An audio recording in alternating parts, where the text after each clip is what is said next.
नमस्कार बच्चों, मेरा नाम है राहुल और आप देख रहे हैं एमएसबीसी क्लास। तो जो आज आपका कार्यपत्रक है, वर्कशीट है 43 12 अक्टूबर 2020, विषय गणित, कक्षा 9, लंबवृत्तीय बेलन का आयतन। ठीक है, तो शुरू करने से पहले हम पिछली वर्कशीट में भी देख लेंगे क्या पढ़ते हुए आ रहे हैं। ठीक है, ब्लर तो नहीं हो रहा है, एक बार मैं चेक कर लेता हूँ। सब ओके है, तो वर्कशीट देखते हैं। जो वर्कशीट 39 से आपकी शुरू हुई है, पृष्ठीय क्षेत्रफल और आयतन। पृष्ठीय क्षेत्रफल और आयतन आपको याद होगा, एक घन और घनाभ, बेलन, शंकु। अभी आप इनके बारे में पढ़ चुके हैं, बेलन के बारे में, घन और घनाभ के बारे में। ध्यान से देखिएगा, जो आपका आया था घनाभ का और घन का पृष्ठीय क्षेत्रफल। याद रखना, दो चीजें होती हैं, बार बार बच्चों कंफ्यूज मत होगा, पृष्ठीय क्षेत्रफल और आयतन होगा। तो अभी हमने घन घनाभ का पृष्ठीय क्षेत्रफल पढ़ा था, फिर उसके जो वर्कशीट थी घन घनाभ का आयतन। ठीक है, एक हम पृष्ठीय क्षेत्रफल और आयतन। तो और इसके बाद हमारी वर्कशीट आई थी, वर्कशीट 42, लंबवृत्तीय बेलन का पृष्ठीय क्षेत्रफल। ठीक है, अब पढ़ेंगे उसका आयतन। तो कहने का मतलब आपका है, दो आपके जो चित्र हैं वो खत्म हो चुके हैं। जैसे कि आपका ये घनाभ के बारे में पढ़ चुके हैं और ये घन के बारे में, पृष्ठीय क्षेत्रफल और आयतन दोनों पढ़ चुके हैं। और ये इसका हम पृष्ठीय क्षेत्रफल पढ़ चुके थे और आज हम इसका आयतन पढ़ेंगे। ध्यान से देखेंगे तो लंबवृत्तीय बेलन का आयतन। ठीक है, तो जो नए बच्चे यहाँ आए हैं उनके लिए बता दूं कि ये पाठ बहुत ही इंपॉर्टेंट है, क्योंकि ये भाई साहब पाठ 13 पृष्ठीय क्षेत्रफल और आयतन, अध्याय 13, ये 9th क्लास की किताब है और ये आपकी 10th क्लास की किताब है। तो ये भाई साहब दोबारा घूम के आएंगे आपकी 10वीं क्लास में। पृष्ठीय क्षेत्रफल और आयतन, पृष्ठीय क्षेत्रफल और आयतन, अध्याय 13, अध्याय भी सेम है। तो इस अध्याय को काफी ध्यान से पढ़िएगा, क्योंकि ये भाई साहब दोबारा आएंगे, इनका स्वैग से स्वागत करेंगे 10th क्लास में। तो पहले 9th में से एक बार इनसे परिचय कर लेते हैं। ठीक, तो चलिए स्टार्ट है। तो आपके सपोर्ट मटेरियल को भी एक बार देख ही लेते हैं। ठीक है, सहायक सामग्री 2020 की कक्षा 9वीं गणित, निःशुल्क वितरण हेतु बेचे जाओगे तो कूटे जाओगे। ठीक है, तो यहाँ देखिए पृष्ठीय क्षेत्रफल और आयतन। तो ध्यान से देखेंगे, घन घनाभ के बारे में पढ़ चुके, फिर घन के बारे में पढ़ चुके, बेलन के बारे में, संपूर्ण पृष्ठीय क्षेत्रफल, वक्र पृष्ठीय क्षेत्रफल। तो इसका एक लास्ट फॉर्मूला है बेलन का आयतन। बस आज आयतन के बारे में पढ़ेंगे। जो इसकी अगली वर्कशीट होगी वो आपकी शंकु के बारे में होगी। क्लियर चल रहा है ना? और जब भी ये सवाल लगाए, ये चार्ट अपने सामने रख के बैठे, आप सवाल समझिएगा, फॉर्मूले यहाँ से देख सकते हैं। जब आप सवाल समझ जाएंगे तो फॉर्मूले अपने आप आ जाएंगे, गोद में आएंगे अपने आप। ठीक है, तो चलिए स्टार्ट करते हैं हम। तो बच्चों आप जानते हैं कि त्रिव्यामी कहने के बाद जो बेलन है आपका 3D में होता है। आकृति द्वारा घेरे गए स्थान को उसका माप धारिता कहते हैं। ठीक है, या तो आप आयतन कहें या धारिता, एक ही बात है। आयतन कहें या धारिता,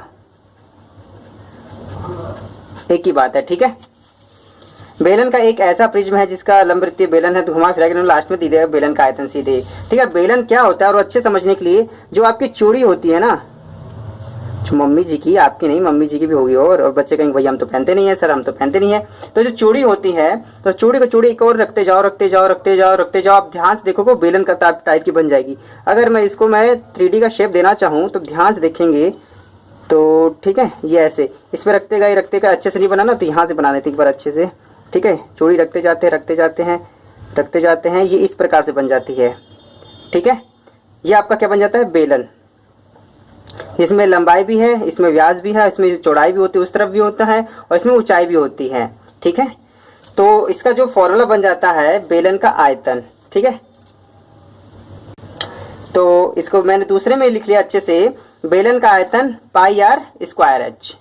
और याद है ना, बेलन का वक्र पृष्ठ क्षेत्रफल, बेलन का कुल वक्र पृष्ठ क्षेत्रफल, और इसका तीसरा फॉर्मूला है बेलन का आयतन πr²h। πr²h घर मात्रक में इसका आंसर आएगा। तो चलिए एक बार पढ़ लेते हैं। तो आपको मैंने पहले बताया था, जो इसके उदाहरण है हल्के में मत लीजिए। ठीक है, इसको उदाहरण हल्के में मत लीजिए। जो इसका उदाहरण नंबर 1 है, ठीक है, ध्यान से देखिए। तो 13.6 प्रश्नावली 13.6। अब ध्यान देखिए, एक अस्पताल में, ठीक है, तो एक अस्पताल में प्रश्न नंबर 8। तो जो आप ये वर्कशीट कर रहे हो ना, वो समझ लो आप एक प्रकार से NCERT ही पढ़ रहे हैं। वर्कशीट 8 में दिया गया है। अगला है इसका उदाहरण नंबर 2, शीशे का एक पेंसिल। ठीक है, लकड़ी के। तो यहाँ पे देखिए शीशे का एक पेंसिल, लेड पेंसिल लकड़ी के। ठीक है, कहने में थोड़ा थोड़ा दिखा रहा हूँ। और आपका भाई साहब बढ़ जाइए यहाँ से, आप वर्कशीट को ऊपर जाने दीजिए। ठीक है, ये रहा। तो एक सॉफ्ट ड्रिंक दो प्रकार के, ठीक है, एक सॉफ्ट ड्रिंक दो प्रकार के, ठीक है। तो लकड़ी के एक बेलनाकार पाइप का आंतरिक व्यास, लकड़ी के एक बेलनाकार पाइप का आंतरिक व्यास, ठीक है। तो वहां फिरा के जो भी इसके 4 क्वेश्चन दिए गए हैं वो आपके एनसीईआरटी किताब में से दिए गए हैं, चारों दिख रहे हैं ना, दिए गए हैं। तो आपकी एनसीईआरटी किताब कृपया ध्यान से पढ़िए और जो आपकी ये वर्कशीट आ रही है इसे भी ध्यान से करते रहिए, क्योंकि जो आपके प्रश्न पत्र बनेंगे वो इसी में से बनेंगे। और डीओई वाले बाद में कहेंगे ध्यान से पढ़ोगे, देखिए क्यों नहीं पढ़ा, इसे उदाहरण छोड़ दिया, अब दिखाएंगे उदाहरण, देखिए ये देखो तुम्हारा उदाहरण ये रहा, ठीक है। तो काफी अच्छी बात है कि जो भी आपकी वर्कशीट है वो एनसीईआरटी में से है। तो चलिए 5 मिनट से तो हम आपको समझा ही रहे हैं, अब आते हैं अपने असली टॉपिक पर। तो सवाल लगाना शुरू करते हैं। तो मैं इस सवाल सॉल्व है फिर भी इसे लगाएंगे, क्यों, क्योंकि एक बार समझ लेते हैं अच्छे से। एक अस्पताल में एक रोगी को प्रतिदिन 7 सेंटीमीटर व्यास वाले एक बेलनाकार कटोरे में सूप दिया जाता है। अच्छी बात है, सूप देनी चाहिए बीमारियों को, मरीजों को। यदि एक कटोरे सूप में 4 सेंटीमीटर ऊंचाई तक भरा जाता है तो अस्पताल में 250 मरीज के प्रतिदिन कितना सूप तैयार किया जाता है। तो सबसे पहले इसने क्या बोला है कि एक बेलनाकार कटोरा है, जो भी आपको बनाना है आपको बेलनाकार बनाना होगा। तो उदाहरण नंबर 1 लिखेगा और सबसे पहले चित्र बनाइए ताकि बहुत अच्छा इससे आपको आइडिया बन जाता है।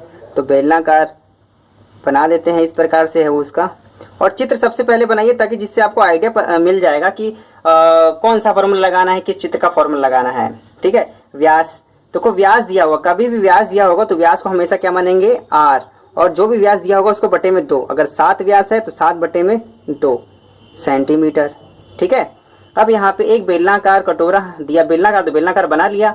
यदि कटोरे में सूप 4 सेंटीमीटर ऊंचाई, तो जो इसकी ऊंचाई है ये तो कितनी है, 4 सेंटीमीटर, तो H बराबर 4 सेंटीमीटर, ठीक है, H बराबर 4 सेंटीमीटर तो तक भरा जाता है। अस्पताल में 250, अरे 250 से ज़्यादा ले आओ, कोई दिक्कत नहीं है। अगर हम एक कटोरे का दिया हुआ है ना, इस प्रकार से 250 कटोरे का निकाल सकते हैं। तो सबसे पहले एक कटोरे में कितनी दवाई आती है, तो इसने क्या बोला है, प्रतिदिन सूप तैयार किया जाता है। तो आपको कटोरे का आयतन ही निकालना है, क्योंकि कटोरे में चीज़ कितनी आ रही है उसका मतलब आयतन ही होता है। कटोरे का आयतन, या तो एक बेलना का लिख लीजिए, कोई दिक्कत नहीं है, बेलनाकार कटोरे का आयतन। आओ फॉर्मूले भाई साहब, इधर आओ, ये देखिए।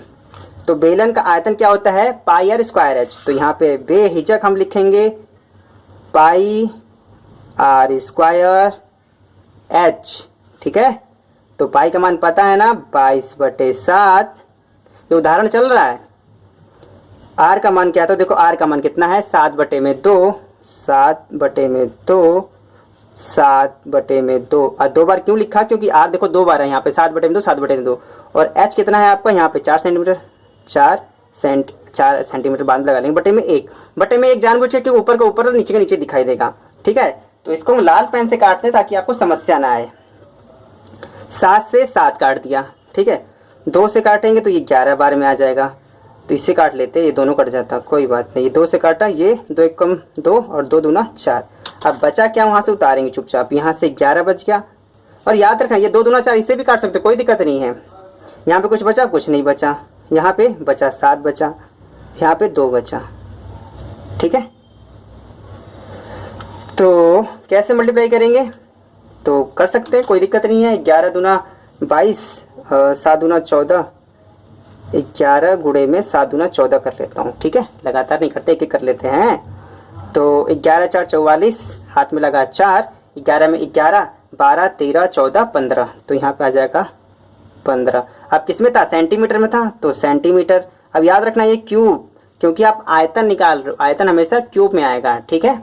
अब आते हैं, इसमें क्या बोला 250। अब एक मरीज का निकल गया तो 250 निकाल सकते हैं, तो 250 से मल्टीप्लाई कर देंगे। इसी प्रकार से देखो यहाँ पे दे रखा है ना, 250 को कितना प्रतिदिन बनाना पड़ेगा सूप, तो 250 रोगियों के लिए प्रतिदिन सूप, 250 मतलब 250 रोगियों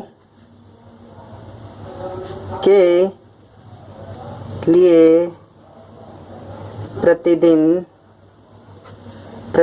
सूप एक रोगी के लिए 154, एक रोगी के लिए 154, तो 250 के लिए मल्टीप्लाई कर देंगे। ठीक है, तो किसी को आता है 25 का पहाड़ा, कोई बात नहीं, यहाँ जीरो का जीरो लगा लेंगे। ठीक है, 25 चौके 100, हाथ में लगा 10। ठीक है, 25 पाँचे 125, 125 का आ जाएगा 5, हाथ में लगा 13, हाथ में 13। ठीक है, तो 25 से कम 25, तो यहाँ 25 जोड़ देंगे, 5 3 8, 2 1 3। ठीक है, 38 हो जाएगा। तो इसे अगर दोबारा लिखेंगे तो अच्छे से 3 8 5 0 0। अब किस में था, ये सब सेंटीमीटर में था, तो सेंटीमीटर 3। ये बड़ा सा आंसर आप लिख सकते हैं। अच्छे से मैच कर लेते हैं एक बार। 38,500, 38,500। अरे बस कॉमा लगा रखा है यार, कॉमा लगा लेते हैं ऐसे घुमा फिरा के। Okay, is that clear? उम्मीद है ये चीज़ें समझ में आई होंगी। ठीक है, आपके एनसीईआरटी का है, बार बार बता रहा हूँ। ये रहा, देखो ये रहा सूप, बार बार दिखाऊँ, कुछ बच्चे स्किप करके भाग जाते हैं तो कोई दिक्कत नहीं है। ठीक है, अस्पताल में साथ होगी। तो आपका एनसीईआरटी का है क्वेश्चन नंबर 8 और प्रश्नावली 13.6। तो चलिए, उम्मीद है ये समझ में आया होगा। उदाहरण नंबर 2, पाम। तो दूसरा उदाहरण नंबर है आपके पास, शीशे की एक पेंसिल लकड़ी के एक बेलन के अभ्यंतर में ग्रेफाइट से बने ठोस बेलन को डालकर बनाई जाती है। ठीक है, पेंसिल का व्यास 7 mm, याद रखना व्यास है, बटे में 2 लगाएंगे त्रिज्या के लिए, और ग्रेफाइट का व्यास 1 mm है, मतलब मिलीमीटर है। तो पेंसिल की लंबाई 14 सेंटीमीटर है। तो लकड़ी का आयतन और ग्रेफाइट का आयतन ज्ञात कीजिए। तो ठीक है, लकड़ी का आयतन, ग्रेफाइट का आयतन ज्ञात करने के लिए कह रहा है। अगर मैं आपको इसे बताऊं तो इन्होंने चित्र बना ही रखा है।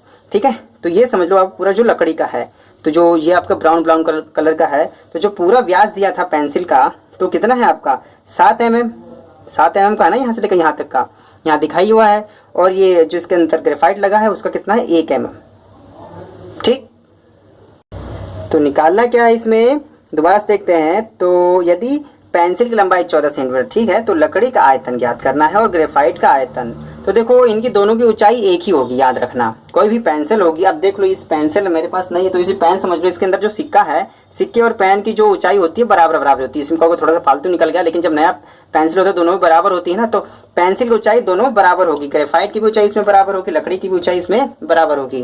तो चलिए लगाना शुरू करते हैं। तो लिखेंगे उदाहरण 2, उदाहरण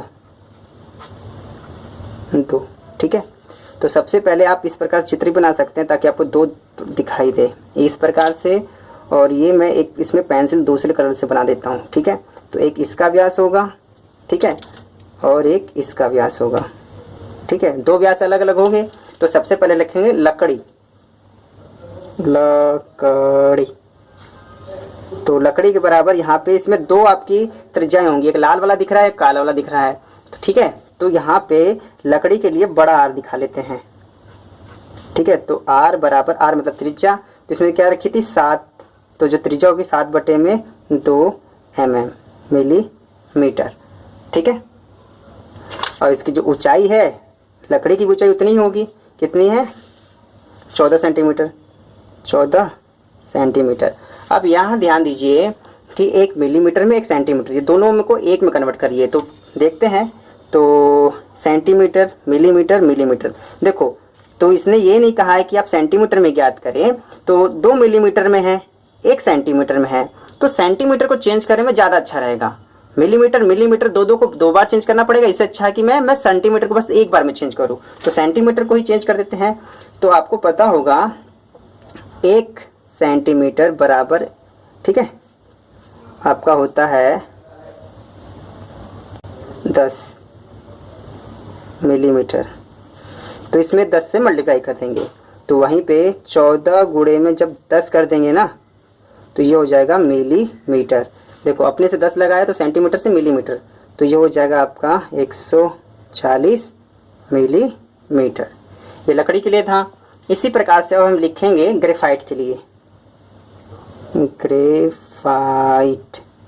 तो ग्रेफाइट की भी त्रिज्या होगी, तो उसकी त्रिज्या को r मान लेते हैं। आप कहेंगे बड़ा छोटा क्यों मान रहे हैं, क्योंकि जब हम बना रहे हैं यहाँ पे इस वाले चित्र में देखिए तो लकड़ी जो हो काफ़ी बड़ी हो जाएगी और जो ग्रेफाइट है छोटा होगा, तो दोनों की जो त्रिज्या होगी, इसकी त्रिज्या छोटी है और इसकी त्रिज्या बड़ी होगी, इसलिए बड़ी त्रिज्या को बड़ा और छोटी त्रिज्या को छोटा आर मान रहे हैं। कोई दिक्कत नहीं होगी, बार बार समझ जाएंगे आप करेंगे तो इसकी जो त्रिज्या थी 1 दे रखी थी, कितनी ध्यान से देखिए 1 mm। तो जो इसकी त्रिज्या हो जाएगी, सॉरी व्यास दिया था, व्यास 1 mm है, तो इसकी त्रिज्या हो जाएगी, व्यास का हमेशा बटे में 2 करते हैं mm, ठीक है। तो इसकी ऊंचाई क्या हो जाएगी, इसकी भी ऊंचाई तो वही रहेगी ना, तो डायरेक्टली 14 सेंटीमीटर है, इसको डायरेक्ट में 100 तो लिख देता हूँ, कोई घबराना मत। 14 सेंटीमीटर को मैं लिख सकता हूँ यहाँ पे 140 मिलीमीटर। यहाँ तक तो आपको समझ में आ गया होगा, ठीक है। तो लकड़ी के लिए है और ग्रेफाइट के लिए है। तो यहाँ पे सबसे पहले इसने क्या पूछा है, ग्रेफाइट का आयतन ज्ञात कीजिए। लकड़ी का आयतन तो ज्ञात कर लेंगे, सबसे पहले ग्रेफाइट का करते हैं क्योंकि ग्रेफाइट का इजी है। तो लिखेंगे ग्रेफाइट का आयतन, ग्रेफाइट का आयतन, जो आपका ग्रेफाइट का आयतन है पाई आर स्क्वायर एच। फॉर्मूला कहाँ गया, ये रहा फॉर्मूला, ठीक है, पाई आर स्क्वायर। तो बेलनाकार है तो पाई आर स्क्वायर एच, बार बार इसे सामने रख के रखिएगा, ठीक है, कोई दिक्कत नहीं है। तो पाई आर स्क्वायर एच, बेलनाकार है, बेलन का आयतन पाई आर स्क्वायर एच ही होता है। तो पाई का मान 22/7, आर का मान कितना है आपका पास, तो आर देखेंगे यहाँ पे 1/2 है, तो 1/2 गुणे में 1/2 गुणे में एच कितना है 140, ठीक है। अब काटते हैं तो 2 से काटेंगे 11 आएगा, 7 एकम 7, 7 दूनी 14, ठीक है। 2 से काट देंगे यह आ जाएगा 10, ठीक है। तो देखेंगे क्या क्या बचा आपके पास, 11 गुणे में यहाँ पे कुछ नहीं बचा, यहाँ पे भी कुछ नहीं बचा, यहाँ पे 10 बचा, 10। तो यहाँ पे 110, और किस में आया था ये आपका एम में बदल दिया था ना, एम और आयतन है, इसी वजह से यहाँ पे क्या लिखेगा 3, ठीक है। तो ये आ जाएगा आंसर मैच करते हैं एक बार। तो जो इसका आंसर है तो 0.11 है, तो मेरा 110 है। अब क्योंकि इनका ध्यान देना, इनका सेंटीमीटर में है और मेरा यहाँ पे मीटर में है, तो दोनों सही है, ये भी सही है और ये भी सही है। अगर आपको लग रहा है इसमें बदलना चाहिए तो इसमें बदल देते हैं। तो ध्यान दीजिएगा, तो 1 सेंटीमीटर में 10 मिलीमीटर होता है। अगर मैं यहाँ बताऊँ तो 1 मिलीमीटर में उसका उल्टा हो जाएगा 1/10 सेंटीमीटर। यहाँ इस ब्रैकेट में इसे बंद कर लीजिए, 1/10 मिलीमीटर, यहाँ पे mm होगा ना, 1 मिलीमीटर 1/10। तो यहाँ पे कितने मिलीमीटर है 3, तो 1 2 3, दशमलव कितने अंक के बाद 3 अंक के बाद लगाना है, तो 0.11 सेंटीमीटर क्यूब ANS, ठीक है। अगर आपको यहाँ तक नहीं है कोई दिक्कत नहीं, आपका ये भी आंसर सही है, एक बार वर्कशीट में करके मैडम से पूछिएगा अपने, ठीक है, ग्रुप में। तो ये वाला भी सही है, कोई दिक्कत की बात नहीं है। देखो बच्चों, ये तो वर्कशीट है आपकी NCERT किताब से चल रही है, जितने मैं बार बार बता रहा हूँ, ये वर्कशीट लंबी होगी और आपको सीखना है तो थोड़ी सी लंबी तो बनेगी, ठीक है। तो ये आपका हो गया, और इसमें आपका दूसरा फाइंड आउट करना है। अब क्या फाइंड आउट करना है, तो लकड़ी का आयतन। अब ध्यान से देखिएगा, एक बार मैं दोबारा से बनाऊं तो चलो यही बना देते हैं एक बार, ठीक है। जो भी आपका ये समझ लो पूरी पेंसिल है, पूरी लकड़ी है ये आपकी, ठीक है। और इसमें काले रंग का लगाया गया है लेड, मतलब ग्रेफाइट, ठीक है।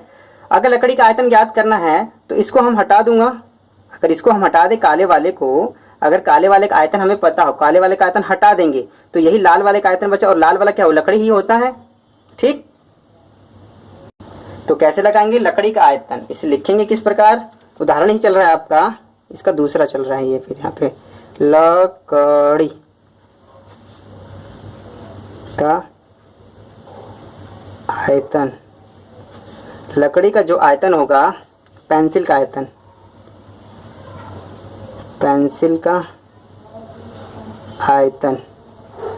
ठीक है, माइनस में ग्रेफाइट का आयतन,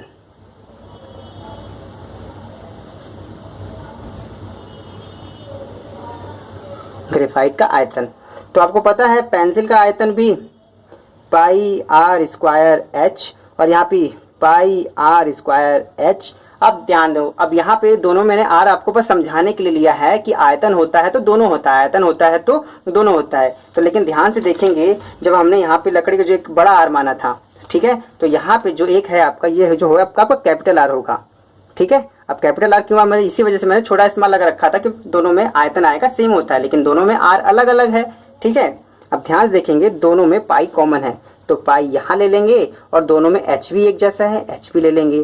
तो यहाँ क्या बच गया, आर स्क्वायर, और यहाँ क्या बच गया, ये स्मॉल आर स्क्वायर, ठीक है। तो यहाँ रख देंगे, पाई का मान 22/7, जो आर था आपका, आर कितना था 140, ठीक है। और यहाँ पे आर कितना था बराबर, देख लेते हैं, 7/2, तो 7/2 का स्क्वायर माइनस, और वो कितना था आपका, आधा था ना, आधा का स्क्वायर, ठीक है।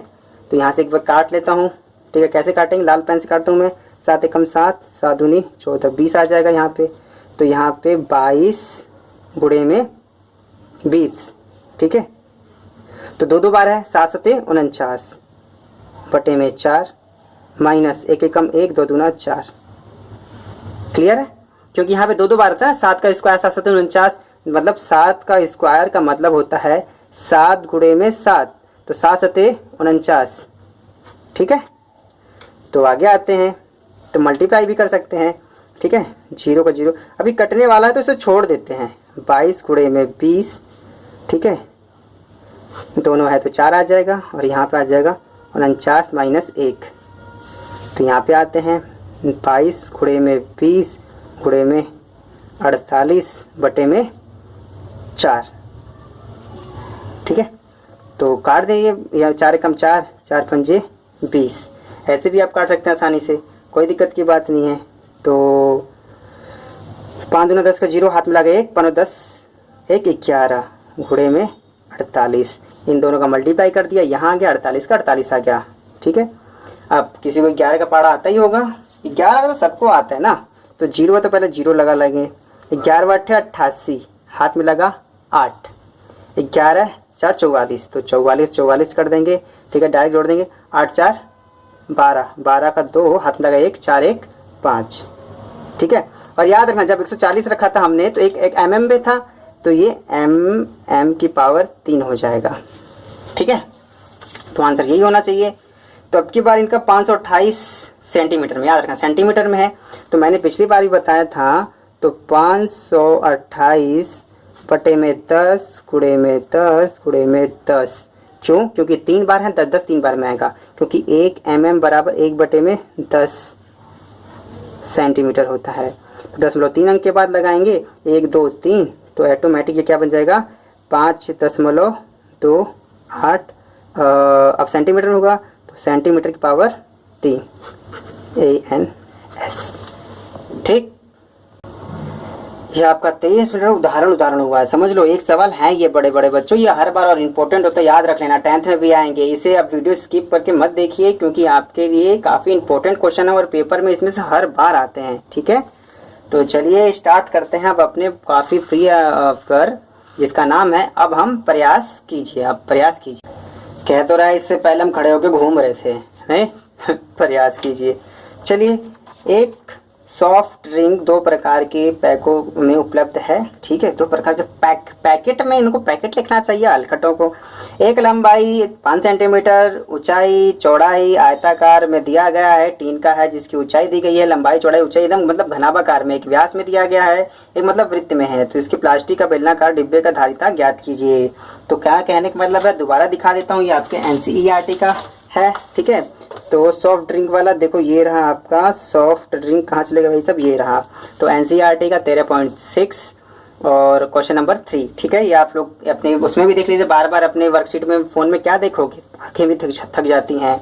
तो चलिए आगे स्टार्ट करते हैं, सॉफ्ट ड्रिंक वाला सवाल लगाते हैं। तो ध्यान दीजिएगा, इसमें क्या बोला है कि एक घनाभाकार है और एक आपका वृत्ताकार का प्लास्टिक वाला मतलब बेलनाकार डिब्बा है, किसकी धारिता अधिक और कितनी है। तो ठीक है, तो एक बार हम सवाल लगाते हैं अच्छे से दोबारा से, ठीक है। इसने 2 बार बोला है, तो एक आपका क्या है, अभ्यास। तो इसको नीले पेन से लगाते हैं, क्योंकि अब आपको ये करना है, ठीक है। क्वेश्चन 1, क्वेश्चन 1, तो घनाभाकार बोला है तो इसने घनाभाकार बना लेते हैं इनका। और बच्चों हर बार चित्र बनाइएगा, ठीक है। तो इसमें लंबाई चौड़ाई ऊंचाई भी होगी LBH, तो मैं इसको ऐसे लिखना चाहूँगा हर बार। आप यहाँ भी लिख सकते, कोई दिक्कत की बात नहीं है। LBH अगर ध्यान से देखूँ तो मैं यहाँ पे लंबाई चौड़ाई 5, 4, 15, तो सब सेंटीमीटर में था। सेंटीमीटर बहुत अच्छा। 5 सेंटीमीटर, 4 सेंटीमीटर, और ये क्या था आपका 15 सेंटीमीटर, ठीक है। और एक आपका बेलनाकार है, वृत्ताकार, ठीक है। तो दूसरा पैकेट आपका इस प्रकार है, इस प्रकार से लाइन खींचेंगे यहाँ पे, इस प्रकार से लाइन खींचेंगे, ठीक है। इस प्रकार से बना लेंगे आप, ठीक है। और यहाँ लिख देंगे आप। अब बेलन में दो ही चीज़ होती है, एक R और एक ऊंचाई H, ठीक है। तो R आपकी यहाँ से यहाँ तक होती है, ऊंचाई आपकी ये होती है। तो R आपका दिया हुआ अगर पढ़ते हैं तो व्यास, देखो ये रहा व्यास लिखा हुआ, तो व्यास का मतलब बटे में 2, तो इसकी त्रिज्या 7/2, 7/2 सेंटीमीटर में। तो अरे यार ऊंचाई भी देख लेना चाहिए था, ऊंचाई है 10 सेंटीमीटर, ऊंचाई है 10 सेंटीमीटर। आप यहाँ पे भी फिलअप कर सकते हैं, कोई दिक्कत की बात नहीं है। मेन आपका यही है, एक घनाभकार में था और एक आपका बेलनाकार में था, ठीक है। तो ये उसका क्या पूछे, किसकी धारिता अधिक है, तो धारिता अधिक है, कितनी अधिक है, तो आप यहाँ लिखिए धारिता कई बार कुछ ज़्यादा सुन देते हैं। आयतन, ये सब याद कर लीजिए। पेपर में कई बच्चे आते धारिता मतलब क्या होता है, आपको आती हुई चीज छोड़ के आते हो आप कई बार, पता है। तो धारिता का मतलब होता है आयतन, तो मतलब किसका आयतन अधिक है, इसका आयतन निकालेंगे, इसका आयतन निकालेंगे, हो जाएगा आंसर, ठीक है। तो पहले घनाभ का आयतन, घनाभ का आयतन LBH, देखो फिर भी आप हमेशा सामने रखिए, इधर आओ भाई साहब। घनाभ का आयतन LBH और इसका आयतन πr²h, ठीक है। तो मतलब फॉर्मूला सामने बार बार रखिए दोस्तों, कोई दिक्कत की बात नहीं है, ठीक है। तो L कितना है 5 गुणे में 4 गुणे में 15, ठीक है। तो याद है 15 15 दूना 30, 3 45, चौके 60, 6 5 30, 60 का 0 आ जाएगा, ठीक है। तो सेंटीमीटर की पावर 3, क्यों आयतन है तो पावर 3 आएगा। इसे लाइन खींच देते हैं यहाँ पे। अब लगाते हैं यहाँ बेलन का, ठीक है। बेलन का आयतन,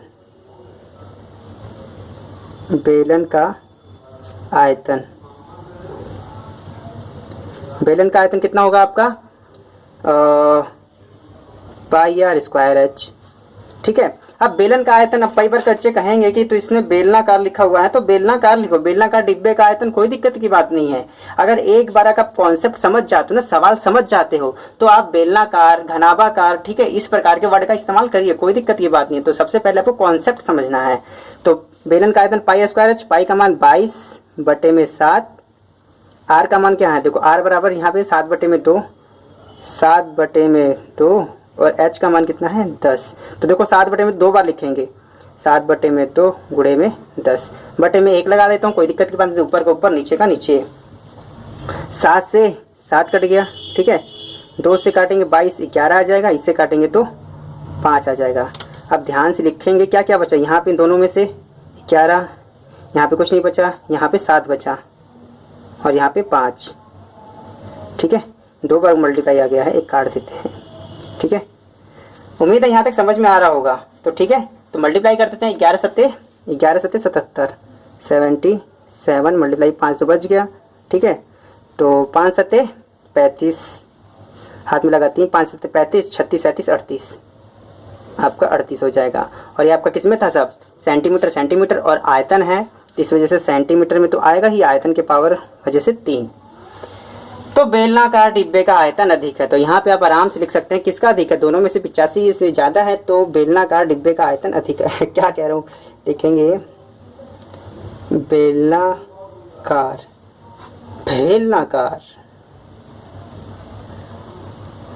डिब्बे का आयतन। अगर आप कंफ्यूज हो रहे हो तो यहाँ पे धारिता भी लिख देता हूँ, धारिता अधिक है, अधिक है। और कितनी अधिक है तो ये भी बताना, 385 माइनस 300। तो इसमें घटाने क्या बात है यार, 85, देखो 85 ऐसे लिखते हैं क्या, ऐसे लिखेंगे ना 85, ये हो गया आंसर। नहीं नहीं नहीं नहीं नहीं नहीं नहीं, सेंटीमीटर की पावर 3। अब बड़ा सा आंसर लिखने में बहुत मजा आएगा आपको। ठीक है, 85 सेंटीमीटर क्यूब या 85 घन सेंटीमीटर, हिंदी में ऐसे भी पढ़ सकते हैं। ठीक है, लगातार आधे घंटे हो गए बच्चों, देखो 30 मिनट हो गए। ठीक है, तो कोई बात नहीं, पेपर में मजा आएगा जब ये सारी चीजें समझ में आ जाएंगी। तो चलिए क्वेश्चन नंबर अगले की तरफ चलते हैं। तो अगला क्वेश्चन कहाँ है आपका, ये रहा। ठीक है, तो ये है आपका लकड़ी के एक बेलनाकार पाइप का आंतरिक व्यास। तो चलिए आपको एक बार दिखाते हैं लकड़ी के ये रहा, लकड़ी के बेलनाकार पाइप का आंतरिक व्यास। ठीक है, तो आपका जो अध्याय ऐसे देख लेते हैं, 13.6 का है और एनसीईआरटी का दूसरा क्वेश्चन था। मैंने बताया था दूसरा, तीसरा, 7वां 8वां भी दिखाया था। तो ये आपका दूसरा क्वेश्चन भी यहाँ पे भी दूसरा है और यहाँ पे भी दूसरा है, कोई दिक्कत की बात नहीं है। 13.6। तो एक बार अच्छे से आप लोग किताब में से पढ़िएगा, इससे क्या होगा, आपको बार बार स्क्रीन देखने की जरूरत नहीं पड़ेगी और आप बाद में भी आसानी से पढ़ लेंगे। लकड़ी के एक बेलनाकार पाइप का आंतरिक व्यास 24 सेंटीमीटर है और इसका बाहरी व्यास 28 सेंटीमीटर है। पाइप की लंबाई 35 सेंटीमीटर है। तो पाइप का आयतन ज्ञात कीजिए। तो याद रखना, सेंटीमीटर सेंटीमीटर सेंटीमीटर तीनों सेंटीमीटर में है, दिक्कत की कोई बात ही नहीं है। तो इसमें करना क्या है, तो चलिए सवाल लगा दे। जब दिक्कत की बात नहीं तो सवाल लगाते हैं ना, तो मजा आ जाएगा सवाल लगाने में। आइए भाई साहब नीचे आइए। तो सबसे पहले आपको एक बेलन बना लेना है। ठीक है, ठीक है, इस प्रकार से बेलन बना लेना है। इससे लाइन खींच लीजिएगा एक बार। ठीक है,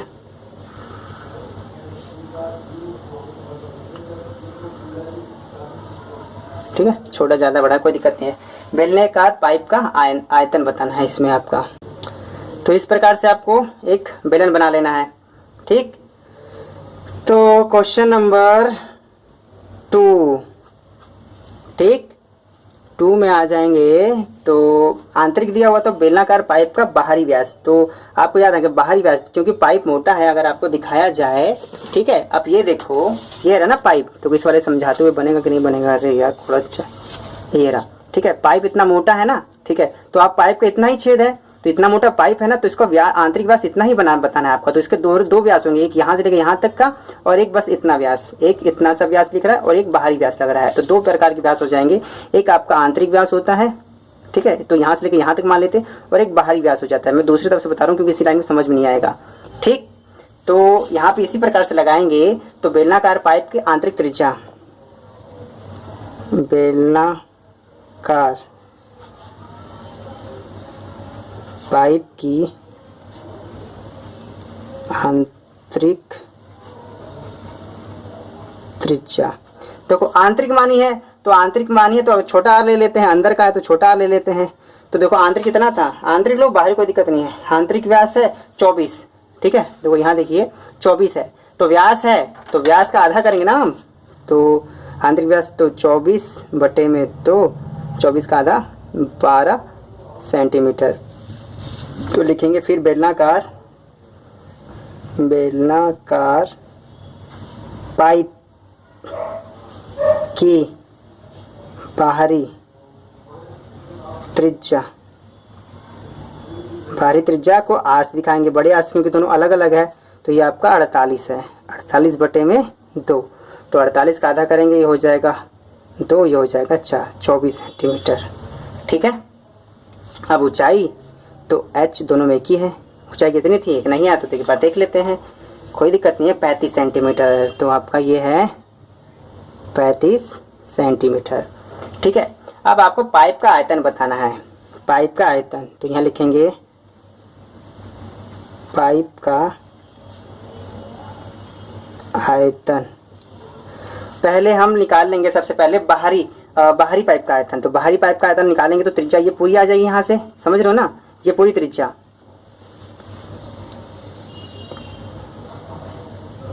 पाइप का बाहरी आयतन, तो ऐसे लिखते हैं पाइप का बाहरी आयतन माइनस पाइप का आंतरिक आयतन। तो आंतरिक, अगर मैं इस वाली चीज़ों को हटा दूँ, आंतरिक यही है ना, अगर आंतरिक व्यास निकालो यही हटा दूँ तो आपका यही वाला हिस्सा, सफ़ेद वाला हिस्सा बचेगा ना। और तो उल्टा बोल दिया मैंने यहाँ पे, मतलब कहने का अगर सफ़ेद वाला में से अगर मैं अंदर वाला हटा दूँ, ठीक सही था, तो अंदर का हटा दूंगा तभी तो पता चलेगा ना इसके अंदर कितना आयतन था। बिल्कुल सही था, कोई दिक्कत की बात नहीं है। पाइप का बाहरी आयतन और माइनस पाइप का आंतरिक आयतन, पाइप का आंतरिक आयतन, तो पाइप का आयतन पता पाई आर स्क्वायर एच होता है, तो पाई आपके पास सही से लिखते हैं। तो जो आपका बाहरी आयतन है वो आपका आर स्क्वायर एच, जो आंतरिक आयतन है small square h, pi r square दोनों में सही है। और दोनों पाई आर, आर तो बड़ा बड़ा है, बड़ा छोटा है, तो दोनों में कॉमन होगा आपका पाई और एच।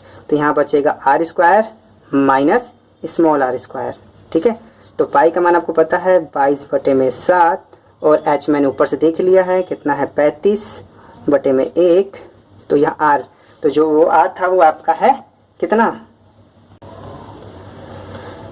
तो 48 ही था क्या, एक बार देख लेते हैं। 28 था बच्चों, ये 28 था, तभी मैं कह रहा हूँ थोड़ा सा कुछ अजीब सा लग रहा है। तो ये 28 करेंगे, इसे एक बार 28 कर लीजिएगा, ठीक है। तो ये आपका 14 हो जाएगा, ठीक है, कोई दिक्कत की बात नहीं है, क्योंकि मुझे लगा 48 है, तो बाद में याद है कि नहीं ये तो कुछ अलग से जा रहा है सवाल, तो यहाँ पे आएगा ना आपके पास, ठीक है। तो यहाँ पे आपका जो आर स्क्वायर है वो 14 का स्क्वायर होगा, और यहाँ पे जो आर है आपका 12 का स्क्वायर हो जाएगा, ठीक। तो यहाँ पे करेंगे, काट देंगे इसे एक बार, 7 एकम 7, 7 × 5 = 35, ठीक है। तो 22 गुणे में 5, ठीक है। तो जो 14 का स्क्वायर होता है वो आपका 196, जो 12 का स्क्वायर होता है वो होता है 144, ठीक है। तो यहाँ पे 22 गुणे में 5 गुणे में, ठीक है। तो इसमें से घटा देंगे तो कितना आ जाएगा यहाँ पे 2, और यहाँ पे 5 × 4 = 9, ठीक है, 54 हो जाएगा, 52 हो जाएगा। इसे मल्टीप्लाई करते 5 दूना 10 के 0 हाथ में लगे, 10 से 11 गुणे में 52, तो 0 का 0 आ जाएगा, 11 दूना 22 के 2 हाथ में लगा, 2 11 25 55 56 57, ठीक है। तो सेंटीमीटर क्यूब ANS, ठीक है। तो बड़ा सा आंसर इस प्रकार से लिख सकते हैं, ठीक है। मैं इसे बेसिक क्लास के इस वीडियो को देखने के लिए धन्यवाद। जय हिंद, जय भारत।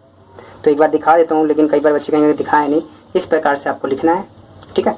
जो इसकी PDF है वो आपको मिल जाएगी, ठीक है। और इसका मैं PDF जिस बच्चे को डाउनलोड करना नहीं आ रहा उसका मैं लिंक भी दे दूंगा, एक वीडियो का लिंक, जिसे आप देख के आप टेलीग्राम आसानी से ज्वाइन कर सकते हैं। तो हमारे बेसिक क्लास की इस वीडियो को देखने के लिए धन्यवाद। जय हिंद, जय भारत।